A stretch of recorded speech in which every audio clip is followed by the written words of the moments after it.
Derivatives and bubbles, austerity and cutbacks, bailouts for Wall Street and bail-ins for Main Street.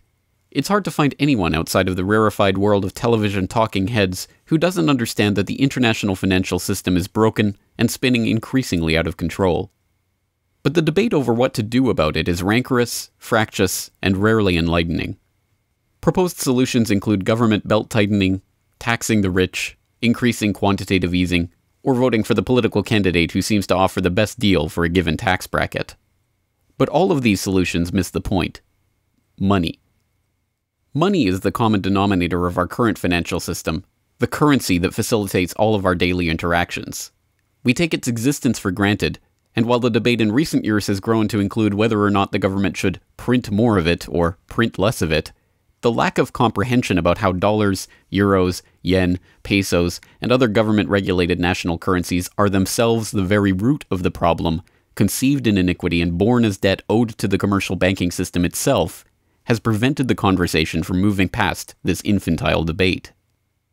In recent years, mathematicians, cryptologists, computer programmers, and others have been working quietly on the problem of how to create a system of exchange that bypasses the central banks and allows for instantaneous, pseudonymous, free transactions between individuals anywhere on the globe. Their answer? Cryptocurrency, with its most well-known representative, Bitcoin. A currency as loved and hated as it is misunderstood by the public and misrepresented in the press, Bitcoin has created passionate advocates and powerful enemies as it continues to maintain a price that many believed impossible. To gain perspective on the Bitcoin phenomenon and what it really represents, last week I had the chance to talk to Roger Reever, an entrepreneur and Bitcoin early adopter who travels the world spreading the message about Bitcoin and freedom. This is our conversation. All right, so let's start with the usual kind of name, rank, serial number. Describe yourself in one sentence. In one sentence will be hard, but my name is Roger Reever, and I guess I'm an early adopter of Bitcoin and Bitcoin proponent for over 3 years now. 3 years, all right. So, so you've been in this fairly early, Yeah. not quite at the beginning. I jumped in pretty much full time in I think February of 2011, which is pretty early by Bitcoin standards. Okay, all right. And yeah, Bitcoins were less than $1 when I went crazy for them. So. Well, then you must be a very rich man. I've lost a fair and given away a fair number of Bitcoins along the way as well. All right, well, let's talk about how you got into Bitcoin. Yeah, there's a radio program that I like to listen to while I go about my life here in Tokyo. It's called Free Talk Live with the website freetalklive.com, which is basically a bunch of libertarians and voluntarists talking about things that are of interest to them. And the host of the show had mentioned Bitcoin, and I kind of Googled it and looked into it a little bit more. And from there I realized, wow, this is really going to change the way everybody on the entire planet does any sort of business. And knew I had to get involved full time, and you know, here I am over 3 years later, and it's been pretty much every waking moment has been devoted to Bitcoin ever since. Well, that's a pretty dramatic change, and one would think you'd have to have been prepared to understand the significance of something like that. I mean, most people might hear about it and think it's just some crazy idea. You saw the significance of it right away. What do you think prepared you for that? Yeah, I think what prepared me for that is I had the exact right background to really realize just how important it was going to be, and that background includes reading a bunch of books on economics and how money works, and particularly books by Murray Rothbard and Ludwig von Mises, really I think gave me a firm understanding of what the proper aspects of money are. And I also had a background in computer science and have been around computers pretty much all my life, growing up in Silicon Valley. My day job before I found Bitcoin was selling computer-related hardware. And then when I found Bitcoin and realized the monetary aspects that it had, and then the technological properties as well, that it can't be shut down, that it's distributed, that there's no central server, it can't be controlled, I realized that this is the ideal form of money. It's the best form of money the world has ever seen, and it can't be stopped or shut down or controlled in any way. And I realized this is going to change absolutely everything. And you know, here I am, more than 3 years later, every waking moment for 3 years and around 3 months now have been devoted to Bitcoin. So were you involved in mining at that early stage? And I did a little bit of mining back then on GPUs, and then now I leave the mining to the professionals. But back then it was possible to do a little bit of mining with your home computer. Mm-hmm. All right, well, it's been said about Bitcoin that the less people understand about it, the more stridently they're against it, or something of that sort, which I think cuts two ways, because of course it means that it's perhaps more sophisticated and smart than people initially believe, but it also means that there's a problem in communicating the idea of Bitcoin. There's still a lot of people who are very reticent of it, maybe because they don't understand it. How would you describe Bitcoin to someone who is completely a beginner at it? So there's two things required for people to be able to understand Bitcoin. They have to understand the basics of the computer side of it, and you have to understand what money is. And most people in the world don't understand either of those. And then people to understand both of those are an even smaller subset. But what people have to understand about Bitcoin is that it's a completely decentralized network. There's no central server, there's no controlling company, there's no office. It's just free software that anyone can download and start running on their computer anywhere in the world. And that the Bitcoins themselves can be transferred to or from anyone, anywhere in the world. And it's impossible for any bank or government or entity to block you from sending or receiving those Bitcoins. There's a limited supply of those Bitcoins. There will never, ever, ever be more than 21 million Bitcoins. And so because, like everything, the price is set based on supply and demand. Because the supply of Bitcoins is limited and the demand is increasing as more and more people start to use them and more websites start to accept them, the price of Bitcoins in terms of dollars is going to have to increase even a lot more than the $500 per Bitcoin that it is today. And the thing that really made it click in my mind why people were going to want to use it is that in the United States, where I'm originally from, it's ostensibly a free country, but you're not allowed to gamble on the internet with your own money. And I realized that there were lots and lots of people that want to play poker or gamble on the internet with their own money, but with credit cards or PayPal or bank wires, you're not allowed to do that. But with Bitcoin, it's impossible for anyone to stop you from doing that sort of thing. So it clicked in my mind that people are going to use Bitcoin to gamble on the internet. And sure enough, more and more gambling websites are coming online all the time that allow people to do whatever they want with their own money when it comes to gambling. And I think that's a great thing. And back then, there weren't any gambling sites using Bitcoin, but now, sure enough, there's more and more, and more shopping websites and more things coming online every day. Well, that's interesting, because of course it comes from the philosophical aspect of this and why people want this type of medium of exchange. But it also raises the specter in the minds of a lot of people who are listening to that, thinking, well, that just feeds into everything we've heard about Bitcoin. It is for illegal things that would otherwise be illegal. And of course that brings up the connotations of the Silk Road and everything of that sort. Isn't this just a way of trying to get around government rules and laws? Some people can use it that way if they want to, other people won't. Lots of websites are just using it as another payment method to save fees over credit cards or PayPal. So ultimately, Bitcoin can be used however the individual wants to use it. It's just a tool, and people will decide for themselves which way they're going to use it. I've heard Bitcoin described as not necessarily, or not intrinsically a money, but a technology, and the technology is the blockchain. Was kind of the innovation that created the possibility for Bitcoin, and of course all of the altcoins that have derived from it. Tell us about that technology. What is the blockchain and why is it such a revolution? Right. The thing, I've been going around for 3 years saying Bitcoin is the most important invention in the history of the world since the internet. What I actually mean when I say that is I mean the Bitcoin blockchain. So for decades, mathematicians and computer scientists they thought basically it was impossible to prevent what's called the double spin problem. If you have some sort of digital code, there's nothing to stop me from making a copy of that and sending it to a bunch of different people. And the same problem applied to digital money. They figured if I have one digital token, why can't I copy it to a whole bunch of other people? And the only way that they thought that it was possible to prevent that would be by having some sort of central authority to keep track of who has what copies of what digital tokens. And what the Bitcoin blockchain did is it was the first time ever in which people realized that, or Satoshi Nakamoto realized that it was possible to prevent this double spending without having a centralized entity. So if you use PayPal or Visa or MasterCard or whoever, there's a centralized ledger that keeps track of every single person's account and how much money they have in their account, and that ledger's stored on Visa's centralized servers or PayPal servers or wherever. With Bitcoin, there's a ledger that keeps track of who has every single Bitcoin and every single Bitcoin transaction. But instead of that ledger being on one server or one computer or one office, it's spread out on everybody's computer all across the entire world. And that ledger gets updated in steps with each other. And each update to that ledger is called a block. And each of those blocks are connected together in what's called the blockchain. And that blockchain is just the entire transaction history that's ever taken place on the Bitcoin network. And that's such a revolutionary technology that's going to allow all sorts of things in addition to just money.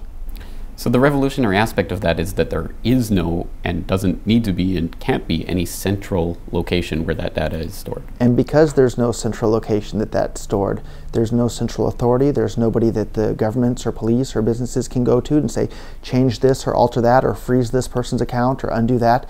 It's beyond the control of any entity. It's kind of taken on a life of its own at this point, and it's really, really exciting because nothing like that's ever existed ever before in the history of the world. Right. Of course, that also brings up the other connotation that a lot of people have with digital money as kind of the worrying point, is that with the blockchain, you have a record of every transaction that's ever taken place. So you can theoretically trace a transaction and the way that it flows through the system from, not from person to person, but from address to address at any rate. And once someone is capable of pairing an address to an identity, then not only is it not anonymous, it's actually documented forever, and there's no way to get rid of the record of that transaction. Right, so that's one of the neat things about Bitcoin, is that the amount of privacy in your Bitcoin transactions can be decided by the user. So there's lots of great websites that are releasing tools that allow you to choose just how private you want to be with your Bitcoin transactions. One of the ones that I'm spending most of my time with is a website called blockchain.info, and there's actually free tools right there in the wallet that they provide that can allow you to send and receive your Bitcoins anonymously, and for free too. We don't even charge anything for that. So you can be as public or as private as you want with your Bitcoin transaction. That's very different than your credit cards or bank statements, at which the banks or the governments can look at any time to see exactly what you've been buying or what you've been doing. Right. Well, it's certainly a lot easier for them to go to that central authority to find that out. But what about the recent revelations about the NSA and the way that it's collecting internet data wholesale? That must make it much more difficult to enact the type of cryptography that would make that anonymous, truly anonymous.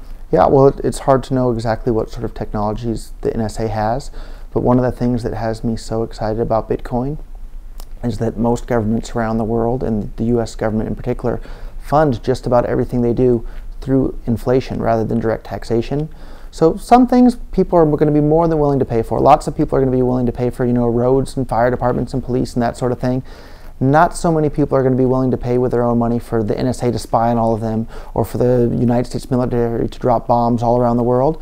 And if the world starts using some sort of math-based currency like Bitcoin, governments aren't going to be able to just print money to fund all these things. So I'm really excited about Bitcoin because I see it as an opportunity to non-violently defund the NSA. If the NSA people that are working there don't get paychecks at the end of each month, they're not going to show up anymore.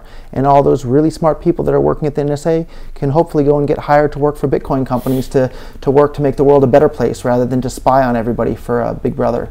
And that's one of the things that has me so excited about Bitcoin, is how it's going to rein in the control that governments have over people. That is interesting. It provides its own solution to the problem that it raises. So and the more that it's adopted, the more privacy and freedom people. There's lots and lots of Bitcoin companies that are hiring right now. So if any of the people at the NSA want to get a jump, leave the NSA today and come start working for the good side. Right. Okay. Well, I've heard it said by yourself and others that that basically there's nothing that can be done to shut down Bitcoin at this point, barring, I guess, the complete eradication of the internet from the face of the planet, which is a rather tall order. But there are always externalities and points of pressure by which, if not the Bitcoin can be completely eradicated, at least there are pressure points that governments can use.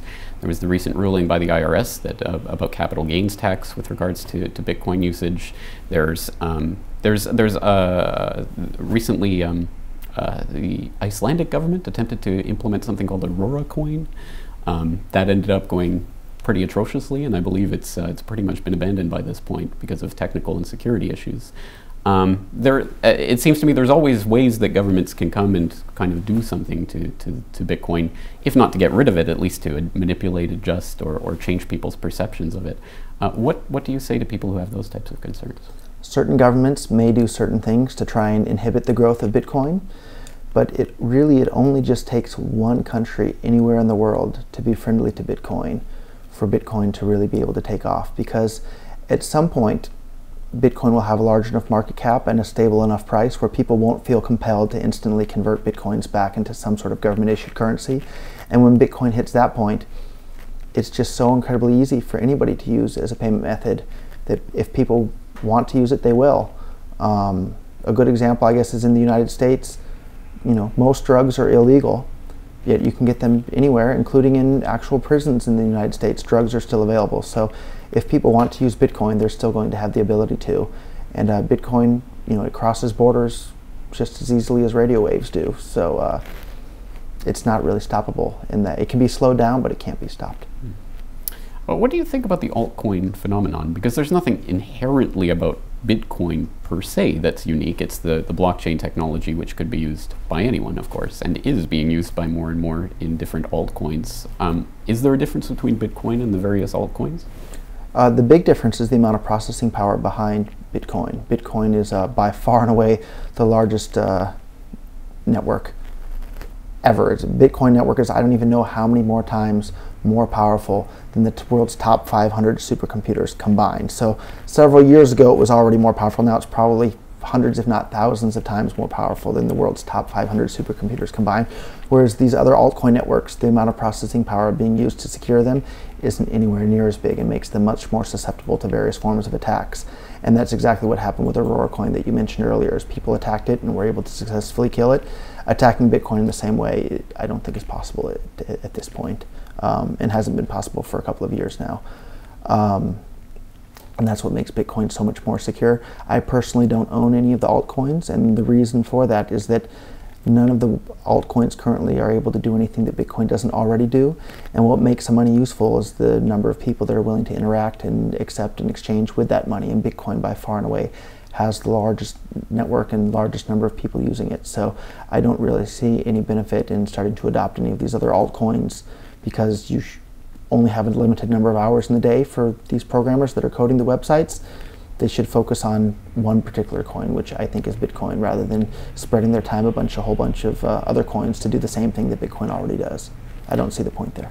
In some ways, isn't this the test of the type of voluntary free market ideas that Bitcoin springs from? If the market gravitates towards Bitcoin, then it will gravitate towards Bitcoin. If not, then perhaps altcoins will gain traction. Yeah, every once in a while I'll hear from people who really don't like Bitcoin, and I tell them, that's fine. Don't use it. Nobody's forcing you to.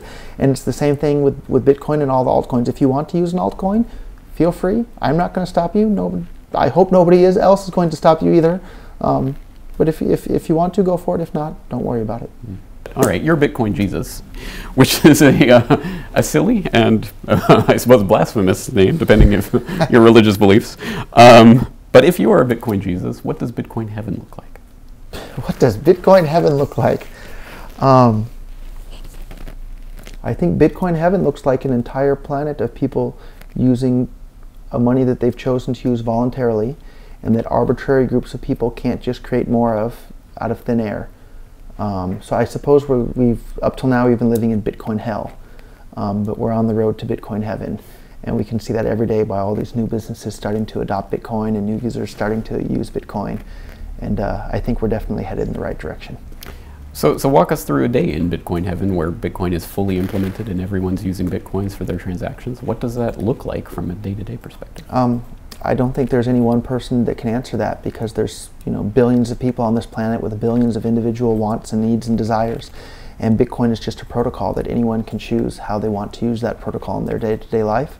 So I think a lot of the ways in which people are going to use Bitcoin haven't even been thought of yet. So that's not a question that I can really predict, other than in my version of Bitcoin heaven, all human interaction will be on a voluntary basis, and no groups of people will be forcing their view on others. Are there any drawbacks at all to the idea of using a cryptocurrency? If you're part of the current power elite that can just print money at will to spend on whatever you feel like, then yeah, the world switching over to Bitcoin is probably not going to benefit you. But if you're one of the normal people that aren't working for the Federal Reserve or any central bank that's printing money to pay to your friends and that sort of thing, then a Bitcoin world is a wonderful thing for you. We are on a kind of adoption curve for Bitcoin right now, and I'm not asking you to prognosticate, but given your kind of experience with Bitcoin and you've watched it develop for the last few years, where do you think it's going to be a year from now, 5 years from now? I mean, what type of curve are we looking at, and how long will it take for the kind of implementation that you're looking for? The adoption rate up until now has been pretty darn amazingly fast, from just a few hundred users at the beginning and to millions today, and I think it won't be very much longer before we hit tens of millions and then hundreds of millions. And I think if anything, the rate of increase is going to speed up rather than slow down. The amount of venture capital money that's just being absolutely poured into Bitcoin startups is just incredible. All over the world, not just in Japan or the US or Europe, just absolutely everywhere. It's just incredible. And I'm headed later this week over to Moscow. There's a Bitcoin conference in Moscow, and the Russians are excited. The Chinese are excited. Of course, the Americans are excited. Just every country you turn to in the world, people who understand Bitcoin are excited about it. So I think the rate of adoption is going to increase. What about the problem? I forgot to look up the percentage, but there's a rather large percentage of the Bitcoin that exists currently are held by relatively few addresses, people. And I'm afraid I don't have those statistics off the top of my head, but it was a number that one would not expect in a currency that would be implemented. I mean, if 50% of the US dollars were held by, actually there is a kind of income inequality, but anyway, it poses a potential problem in that there are many people who are concerned that there are people who are holding on to Bitcoin for that moment in which they decide to cash in, and that will be the end of Bitcoin. What do you say to that? It certainly won't be the end of Bitcoin. For people that are actually worried about that, then don't use Bitcoin if you don't want to. But I don't really see how it can be any worse than the system that we have today, because right now the wealth is certainly concentrated in the hands of a relatively few number of people. And the big problem with the system right now is that they can print more money at any time for any reason they feel like. And with Bitcoin, that can't happen. So I see Bitcoin as a huge, huge, huge step forward from what we have today. Mm-hmm. Well, we are sitting here in Tokyo in April of 2014, so I think we have to talk about Mt. Gox and what happened there. First of all, any thoughts on what happened with Mt. Gox and why it took place in the way that it did without people blowing the whistle in a way that actually prevented it from happening? Yeah, the short answer is I don't know. I suppose, I've met the guys at Mt. Gox more than most people in the world have. I've actually met them in person, but in hindsight, I have no idea what the heck happened over there. And it's just shocking. The whole thing is shocking. And the part that really disturbs me the most is that they were claiming they only had 2,000 Bitcoins, and then people on the internet monitoring the blockchain said, no, we have really, really, really strong evidence that you have an additional 200,000 Bitcoins. And then suddenly Mt. Gox said, oh yeah, you're right, we do have an additional 200,000 Bitcoins. To me, that really, really, really seems suspicious. But as to what actually happened and went on over there, I don't know. They asked me to make that video for them about a year ago now. And at the time I made the video, and even going back and watching that video, I regret having made that video because it caused more people to trust Mt. Gox, but every single thing I said in the video at that time, even in hindsight today, everything was true in the video. It was just unfortunate that I made the video because it caused more people to trust Mt. Gox than would have otherwise. But they had a huge amount of US dollars sitting in the bank. They had around close to 100 million US dollars in the bank. I saw the letters from the banks and from the lawyers with my own eyes, with the bank saying, we're not going to let you send more than 10 international wire transfers a day, which obviously isn't enough for them to run the business. So at that time, even looking back on everything, it's pretty darn clear that the fiat withdrawal delays were being caused by problems dealing with the banks, not because they didn't have everybody's money at that point. They may not have had everybody's money at that point. I don't know. Even today, I don't know. But the fiat withdrawal delays weren't being caused by an actual lack of liquidity, which is what I said in the video. And I wish I hadn't made the video at all at this point. So what does the Mt. Gox situation say about the ability for people to be scammed in the Bitcoin community? People get scammed with dollars all the time too.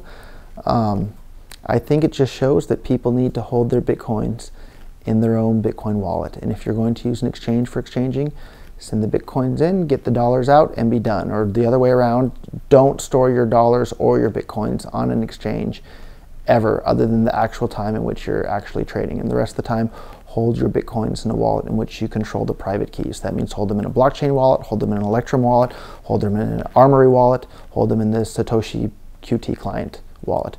Don't hold them in Mt. Gox, don't hold them in Bitstamp, don't hold them in Kraken, don't hold them in Coinbase, don't hold them in any sort of wallet in which somebody else is holding the keys for you. That's what I hope will be the lesson that everybody learns from Mt. Gox. Are there any kind of positive aspects to this story? I mean, you say, for example, there were people doing the forensic investigation who kind of pieced together the fact that Mt. Gox was lying and was able to call them out on it. I mean, that shows at the very least there is the possibility for communities to hold people accountable and for the scams not to be able to be perpetrated in perpetuity.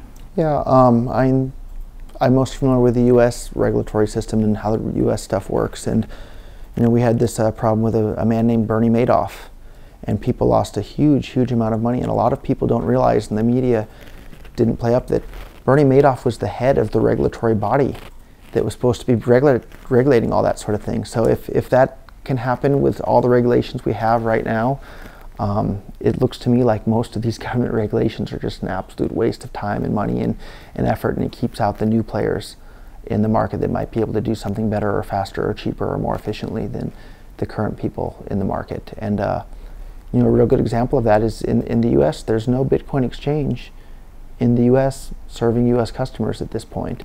And that's because of all these stupid regulations that are there blocking that and preventing new people from coming on board.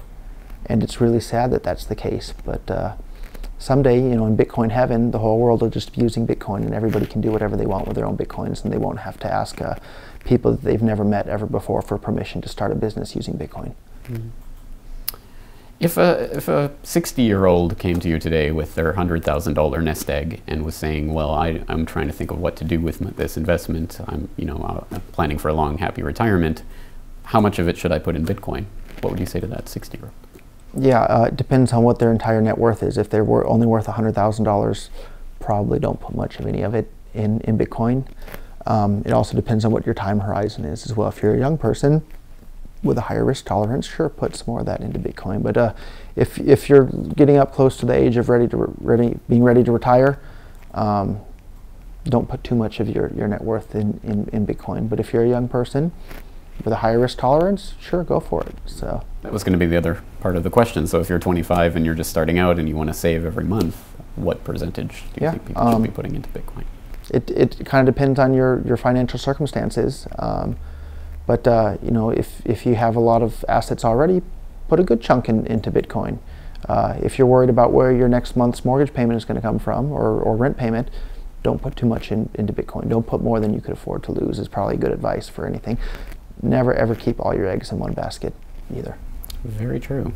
Speaking of which, well, I am a Bitcoin virgin, not in the sense that I don't have any, but I've never bought a Bitcoin. So can I buy a Bitcoin? Absolutely. Not one Bitcoin. How about 0.1 Bitcoin? Whatever you would like. What is the exchange rate today?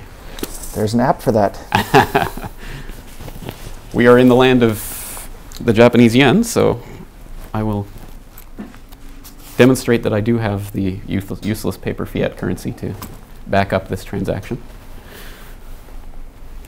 So it looks like one Bitcoin is around 52,000 Japanese yen. So we'll go with 5,200? So 0.1, yeah, is 50. We can call it 5,000 yen. Wow. It's fine. Special discounts. Do you have a Bitcoin address? I do.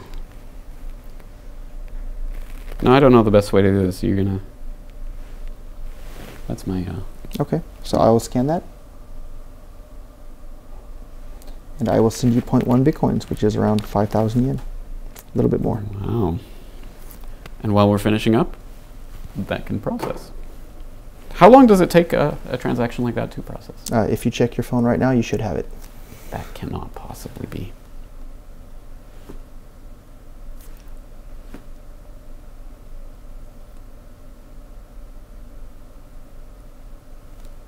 Depending on the speed of my connection. We can give you the Wi-Fi password if you'd like as well. No. Do you see it? I have to sign in again. And actually, I heard that the app is still available in the Korean App Store. I didn't have a chance to check that myself, but we can test that after we're done with the interview if you'd like. and maybe you can actually have the actual app on your phone. That would be helpful. Which would be handy. Yeah, because I don't have a jailbroken phone. Although our HTML5 app is going to launch any day now, maybe this week. Really? Yeah. Excellent. Now that's going to be handy. Yeah. Another reason not to go with Apple. Yeah. Well, suddenly I've been logged out and can't log back in. So we'll confirm that after. There will be no dramatic on-screen resolution to this.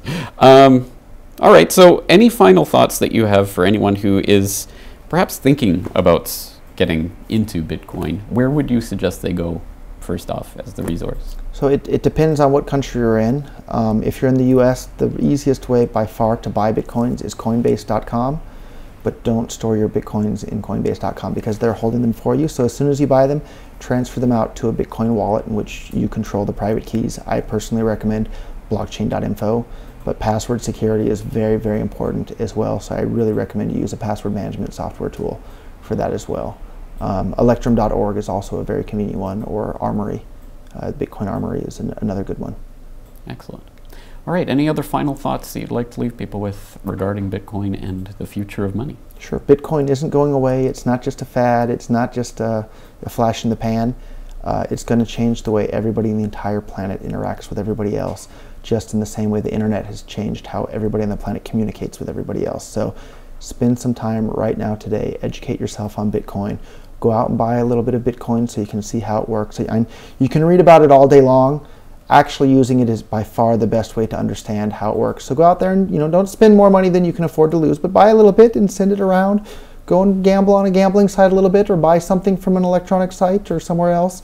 Test it out, and once you've bought something online with Bitcoin and you see just how much easier it is to buy something with Bitcoin than with a credit card, you realize, wow, this is a big step. And then when you realize that there's no chargebacks, there's no fees involved with it, like it's just so much better than the traditional financial system that we have now. And you can send and receive any amount of money with anyone anywhere on the planet for free, basically for free, and without requiring permission from anybody else. I mean, that's some pretty powerful stuff. So go out and get involved in it today. Speaking of which, I can confirm I actually did get the 0.1, so thank you very much. Thank you. All right, thank you. Thank you. You want me to give you some change then? Yeah, sure. This video is brought to you by the subscribers of BoilingFrogsPost.com. For more information on this and other topics, please go to BoilingFrogsPost.com. For more information and commentary from James Corbett, please go to CorbettReport.com.